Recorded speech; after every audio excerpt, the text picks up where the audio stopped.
दोस्तों नमस्कार।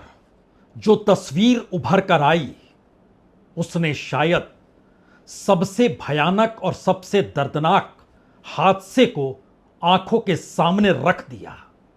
समूची दुनिया सकते में आ गई। समूचा भारत स्तब्ध रह गया।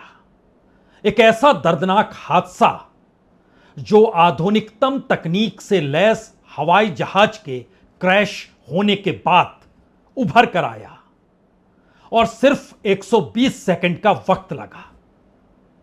1:38 दोपहर का वक्त गुजरात के अहमदाबाद शहर का अंतर्राष्ट्रीय हवाई अड्डा।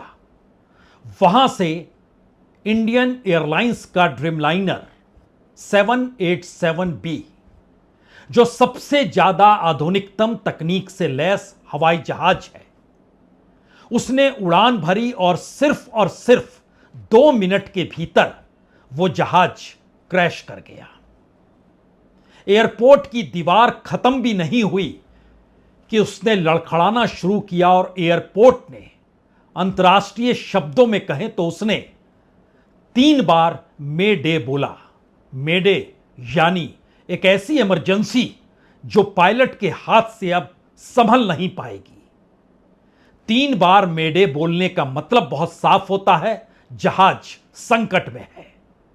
और इससे पहले कोई जवाब आता और जवाब पायलट दोबारा दे पाते 120 सेकंड बीत चुके थे। और एयरपोर्ट की दीवार से सटी हुई कॉलोनी या कहें चंद फरलांग की दूरी पर जो कॉलोनी है, उसमें अस्पताल का एक हॉस्टल और हॉस्टल की इमारत से जिस तरीके से वह विमान टकराता है, उस जहाज में बैठे हुए 242 लोग, जिसमें 230 यात्री हैं, 2 पायलट हैं और बाकी 10 क्रू मेंबर हैं। और जो तस्वीर चंद सेकंड के भीतर उस इलाके के 5 किलोमीटर के दायरे में उभर कर आती है, वो इतनी विभत्स तस्वीर की शायद कोई देख ना पाए। वो जले हुए शवों की तस्वीर, वह विमान के जहाज के इमारत में घुसने की तस्वीर, जहाज के पंख किसी दिशा में बिखरे पड़े, उसके भीतर सब कुछ खाक में तब्दील हो चला। उस जगह पर सिर्फ और सिर्फ ज्वलनशील पदार्थ के जलने के बाद की एक ऐसी स्थिति जिसने वहां पर मौजूद हर चीज को जलाकर खाक कर दिया। वो गाड़ियां हो,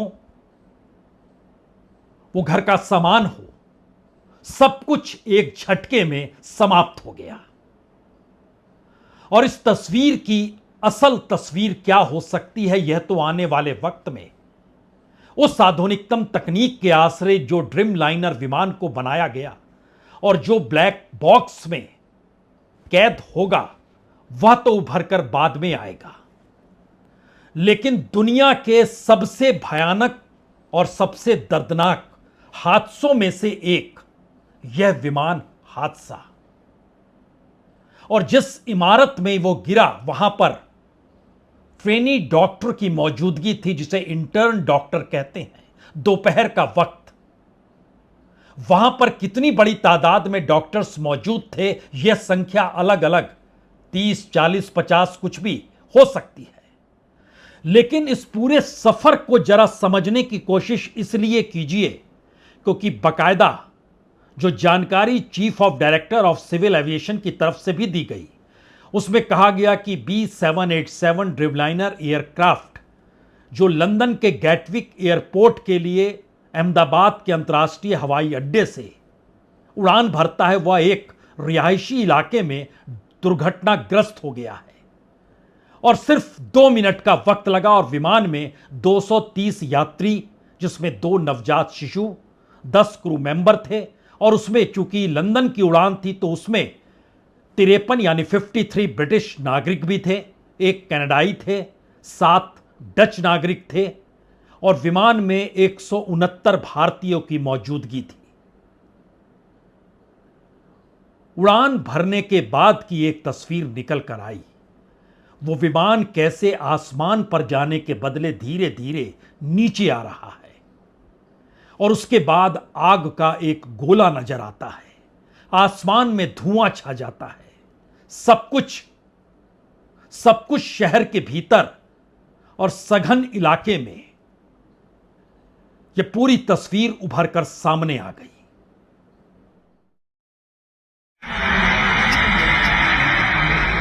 आपल्याला सवारी देखनी चाहिए।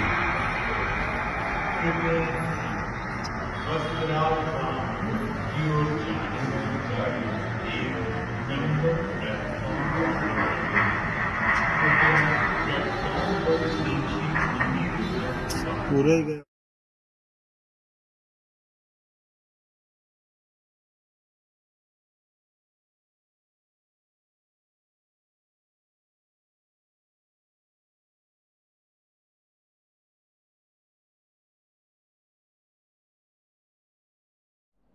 यह मेघानी नगर का इलाका है जहां पर यह विमान गिरा।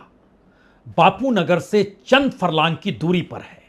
और अगर आप सड़क के रास्ते मेघानी नगर से एयरपोर्ट आएंगे तो तकरीबन 5 किलोमीटर का रास्ता आपको तय करना होगा। लेकिन अगर आप सीधे हवा से चीरते हुए एयरपोर्ट की दीवारों तक पहुंचे तो सिर्फ और सिर्फ 1.5 किलोमीटर। यानी उड़ान भरने के तुरंत बाद यह विमान कैसे नीचे आता चला गया और यह 787 ड्रीम लाइनर जो कि 44,000 उड़ानें भर सकता है और इसकी उम्र 30 से 50 साल तक की होती है। 11 साल पुराना यह जहाज बहुत पुराना नहीं है। और 787B इसको ड्रीम लाइनर इसलिए कहते हैं क्योंकि इसकी बॉडी जो होती है वो बड़ी होती है, चौड़ी होती है, वाइड बॉडी होती है। इसका जो मिड साइज और लॉन्ग रेंज जो एयरक्राफ्ट का होता है वह अपने अनुकूल टेक्नोलॉजी से परिपूर्ण होता है। इसमें तकरीबन 210 से 250 सीटों के साथ व्यवस्था की जाती है, लोग इतने बैठ सके। और ये 8,500 नॉटिकल माइल्स यानी 9,800 माइल इस गति के साथ भी चलता है और ये 7,000 किलोमीटर का सफर इसे तय करना था। सामान्य तौर पर यह जहाज 14,000 तक उड़ान एक साथ भर सकता है। और दूसरी तरफ जिस इलाके के जिस मेडिकल कॉलेज के हॉस्टल से यह टकराया वह अंडर ग्रेजुएट हॉस्टल मेस जो बीजे मेडिकल कॉलेज के लिए बड़ा प्रसिद्ध है, मेघानी नगर का है। वहां पर एमबीबीएस स्टूडेंट्स की मौजूदगी थी। कितनी बड़ी तादाद में आसमान में उड़ान भरने वाले और जमीन पर जिन्होंने कल्पना भी नहीं की होगी कि वह जमीन पर अपनी जिंदगी को आसानी से जी रहे हैं और एक झटके में आसमान से एक ऐसा विमान उन पर आकर गिर जाएगा जो धीरे धीरे आग के गोले में तब्दील हो जाएगा और सब कुछ खाक कर देगा। वो तस्वीरें भी उभर कर आई क्योंकि बड़ी विभत्स तस्वीरें हैं। वो सड़कों पर शव जले हुए थे। फ्लाइट जिस बिल्डिंग से टकराई उसके भीतर की परिस्थिति कहीं ज्यादा नाजुक थी। और इन तमाम परिस्थिति के भीतर किसी को भी दुनिया के तमाम दुर्घटनाओं में या तमाम हादसों में कुछ भी याद नहीं आया क्योंकि यह अपने तरीके का पहला और अकेला ऐसा दर्दनाक हादसा है। हालांकि इस शहर में 37 बरस पहले 1988 में इंडियन एयरलाइंस का एक विमान अहमदाबाद में जरूर दुर्घटनाग्रस्त हुआ था। वह 19 अक्टूबर 1988 का वक्त था। मौसम बिगड़ गया था, मौसम की जानकारी नहीं थी और सुबह 6:05 से उसने मुंबई से उड़ान भरी थी। 6:20 में उसने जानकारी दी थी। कुछ धुंधला दिखाई दे रहा और इन सब के बीच वह टावर से 6:50 पर टकरा गया था। 133 लोगों की तब मौत हो गई थी। लेकिन ऐसी स्थिति इससे पहले कभी किसी ने सोची नहीं।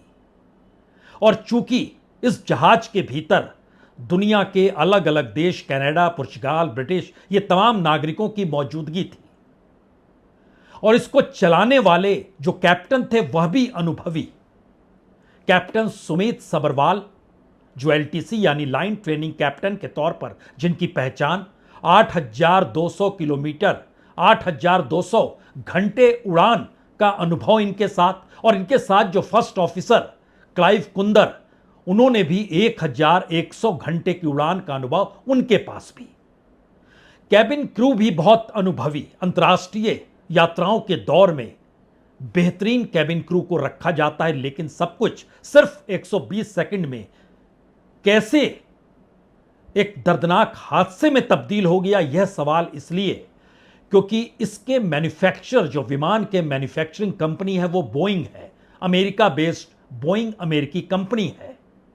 इसकी कीमत दुनिया के तमाम जहाजों की तुलना में कुछ ज्यादा है, तकरीबन 2,000 करोड़ कहिए, 2,000 करोड़ से कहीं ज्यादा इसकी कीमत है। इसकी जो फ्यूल कैपेसिटी होती है वो तकरीबन 14,000 किलोमीटर तक एक साथ उड़ान भर सकती है। इसलिए फ्यूल कैपेसिटी इसमें 1,26,000 लीटर की होती है। लेकिन यह उड़ान सिर्फ 7,000 किलोमीटर की लंदन तक की उड़ान थी, तो भी माना गया इसमें जो फ्यूल होगा वो तकरीबन 1,00,000 लीटर के लगभग तो होगा ही, और अगर कम भी होगा तो भी 75,000 लीटर से कम नहीं होगा। तो और उड़ान भरते ही जो ज्वलनशील पदार्थ इसके भीतर था वो किस स्थिति में उस पूरे इलाके को ले आया होगा, और जिस तरीके से विमान एक झटके में नीचे आ गया उड़ान भरते ही, उसके बाद उस इलाके की तस्वीर, उस इमारत की तस्वीर, उस हॉस्टल की तस्वीर, उसके इर्द गिर्द की तस्वीर, उसने सबके रोंगटे खड़े कर दिए।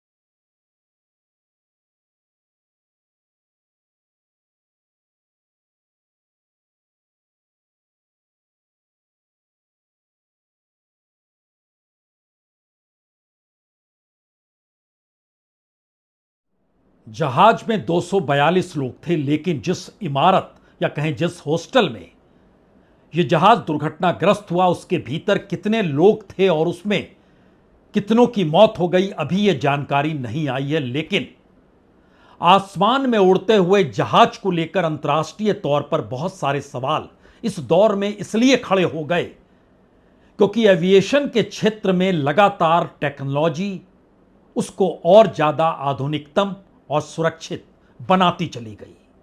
दुनिया भर के भीतर एविएशन इंडस्ट्री और उसमें टेक्नोलॉजी सबसे ज्यादा तेजी के साथ विकसित हुई है। और जिस जहाज में 242 लोग सवार थे जो दुर्घटनाग्रस्त हो गया, इसको 787B ड्रीमलाइनर इसलिए कहा जाता है क्योंकि यह दुनिया भर में सबसे लोकप्रिय है और वाकई किसी सपने के समान इस जहाज को माना जाता है। मिड साइज का है, डबल इंजन है, वाइड बॉडी जेट है, बोइंग ने बनाया है, लंबी दूरी के लिए इसको डिजाइन किया गया।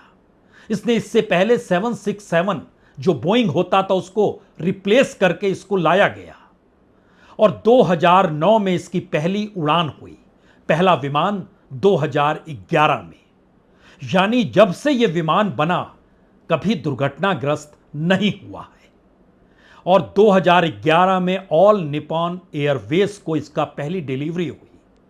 शुरुआत में कुछ देरी, लेकिन दुनिया भर में यह इस तेजी के साथ पॉपुलर होता चला गया कि दुनिया की तमाम एविएशन से जुड़ी जो कॉमर्शियल चलाते हैं उन्होंने इसको एक के बाद एक ऑर्डर देने शुरू किए। और कुछ शिकायतें जरूर शुरू में थी, वो लिथियम आयन बैटरी में आग लगना हो या बॉडी के जोड़ों में गैप जैसी शिकायतें आई, लेकिन इसको तुरंत सुधार लिया गया। एयर इंडिया इसका इस्तेमाल करती और 2012 में, यानी एक साल के बाद ही एयर इंडिया ने साउथ कैरोलिना प्लांट में पहला 787-8 लिया था और उसके जरिए दिल्ली, न्यूयॉर्क, मुंबई, लंदन, इन रूटों पर उन्होंने उड़ान शुरू की थी और आज की तारीख में कई रूट्स पर ये उड़ान भरते हैं। मैक्सिमम लोग बैठ सकते हैं 254, सामान्य तौर पर 200 से 250 तक का रेंज माना जाता है। और सवाल यह है कि ऐसा विमान जिसमें ईंधन भी बाकी विमानों की तुलना में लगभग 20 से 25% कम खर्च होता है, तमाम चीजों को लेकर बड़े हल्के मटेरियल के साथ इसको बनाया गया और इसमें कार्बन फाइबर जैसे कंपोजिट मटेरियल से इसको बनाया इसलिए गया क्योंकि यह हल्का भी रहे और मजबूत भी रहे, यानी हर दृष्टि से इतना ज्यादा सुरक्षित। लेकिन जमीन का यह मंजर तमाम सवालों पर सवाल उठाता है।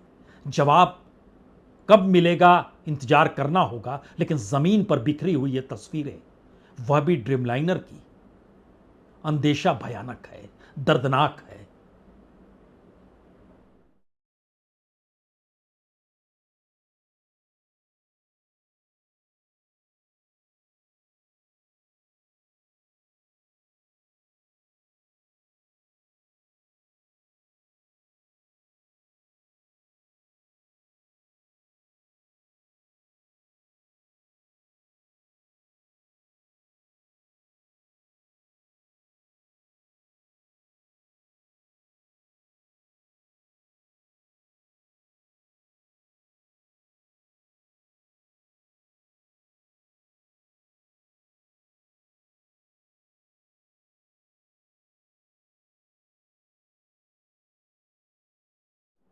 पूरी एविएशन इंडस्ट्री या कहें समूची दुनिया में यह सवाल बड़ा हो चला है कि दरअसल 2 इंजन वाला ड्रीमलाइनर दुर्घटनाग्रस्त उड़ान भरने से पहले या कहें उड़ान भरते ही कैसे सिर्फ 120 सेकंड के भीतर क्रैश हो गया।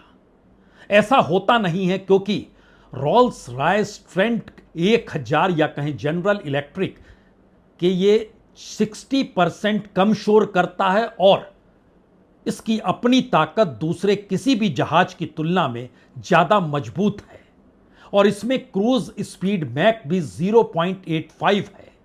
पंखों की टिप्स ऊपर की तरफ मुड़ी हुई है जो टर्बुलेंस और हवा का प्रतिरोध भी कम करती है, यानी इंजन का परफॉर्मेंस सबसे शानदार इसे माना जाता है।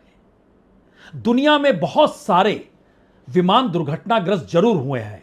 भारत के भीतर इससे पहले सबसे दर्दनाक अगर आपको याद आए तो 1996 में चरखी दादरी आप याद कर सकते हैं। 2 विमान आसमान में टकरा गए थे, लगभग 339 लोगों की मौत उसमें हुई थी और यह दुर्घटना पायलट और एयर ट्रैफिक कंट्रोल के बीच गलतफहमी और ऊंचाई की सही जानकारी नहीं दे पाने या उनके द्वारा ना समझ पाने की वजह से हुई थी। यहां तो सब कुछ था। एयर ट्रैफिक कंट्रोल को बकायदा पायलट ने 3 बार मेडे मेडे मेडे कहा और उसके बाद कोई जवाब निकल कर आता, उससे पहले ही यह विमान दुर्घटनाग्रस्त हो गया। हमारी टीम ने जानकारी दी कि दरअसल यह मेडे शब्द जो है यह फ्रेंच शब्द है, मे एड्स AIDE और इसका मतलब होता है मदद कीजिए और इसीलिए इसको अंतर्राष्ट्रीय भाषा में अगर पायलट मेडे कह देता है तो इसका मतलब उसके हाथ में अब जहाज संभालने की जरूरत नहीं या इमरजेंसी की मदद की जरूरत है। और अगर इतिहास के और पन्नों को भी पलटिएगा तो 1978 में जनवरी में अरब सागर में एक प्लेन गिर गया था, 133 लोगों की मौत हो गई थी। उसकी वजह भी यह कहा गया था वो दिशा से भटक गया। तकनीकी खराबी इन सब के बीच आई और इसमें जान चली गई लोगों की। अरब सागर में मुंबई से उड़ान भरते ही यह विमान गिर गया था और फिर 2010 में कर्नाटक में एक खाई में प्लेन गिर गया था, 158 यात्रियों की मौत हो गई थी। उस समय वह दुबई से कर्नाटक जहाज आ रहा था, 166 लोग उसमें सवार थे, लेकिन रनवे छोटा था। इसी वजह से पायलट ने विमान को जब उतारा तो वो काफी रनवे आगे निकल चुका था, यानी हर दुर्घटना के साथ कहीं ना कहीं आपको एयर ट्रैफिक कंट्रोल, पायलट या फिर मौसम या फिर सही जानकारी ना पहुंच पाना, यह तमाम चीज आएगा। लेकिन जहाज की गड़बड़ी को लेकर पहली बार यह सवाल बड़ा हो चला है कि ऐसे कोई विमान दुर्घटनाग्रस्त हो गया है तो अंतर्राष्ट्रीय तौर पर यह पूरी एविएशन इंडस्ट्री के लिए शायद एक खतरे की घंटी तो नहीं है, क्योंकि अलग अलग तरीके से दुर्घटनाग्रस्त में भारत के भीतर तो औरंगाबाद याद कीजिए 1993 एयरपोर्ट पर ट्रक से एक फ्लाइट टकरा गई थी, 55 लोगों की मौत हो गई थी। एयर इंडिया का एक्सप्रेस प्लेन क्रैश हुआ था, 21 की मौत हुई थी अगस्त 2020 में केरल के कोझिकोड में। स्पेन में 1977 में मिसकम्युनिकेशन हुआ था और 586 लोगों की मौत हो गई थी, लेकिन इस तर्ज पे कोई दुर्घटना आपको कहीं नजर नहीं आएगी। और शायद इसीलिए जो नजारा अहमदाबाद शहर और उसके बाद भारत के भीतर, वो चाहे भारत के प्रधानमंत्री हों, चाहे भारत के गृह मंत्री हों, चाहे एविएशन मिनिस्टर हों, चाहे इस देश के भीतर जो भी एक्शन में आ सकता था उसने एक्शन में आकर मदद की शुरुआत वहां पर शुरू की। और अस्पतालों के भीतर और वहां पर ना सिर्फ अहमदाबाद बल्कि अगल बगल जितने भी अस्पताल थे सभी पर घंटियां बजाई गई और जितने भी एम्बुलेंस हो सकते थे सभी को अहमदाबाद एयरपोर्ट तक पहुंचने का निर्देश जारी कर दिया गया। सैकड़ों की तादाद में एम्बुलेंस की मौजूदगी, अस्पताल के भीतर डॉक्टर्स लगातार अफरा तफरी की परिस्थितियों के बीच इलाज जो भी हो सकता है, एक जान भी बच जाए, क्योंकि सवाल सिर्फ आसमान के भीतर हवा के आग के गोले में तब्दील हुआ ड्रीमलाइनर पर नहीं था, बल्कि जमीन पर भी जहां पर वो गिरा वहां पर भी बड़ी तादाद में लोग इसके शिकार हो गए।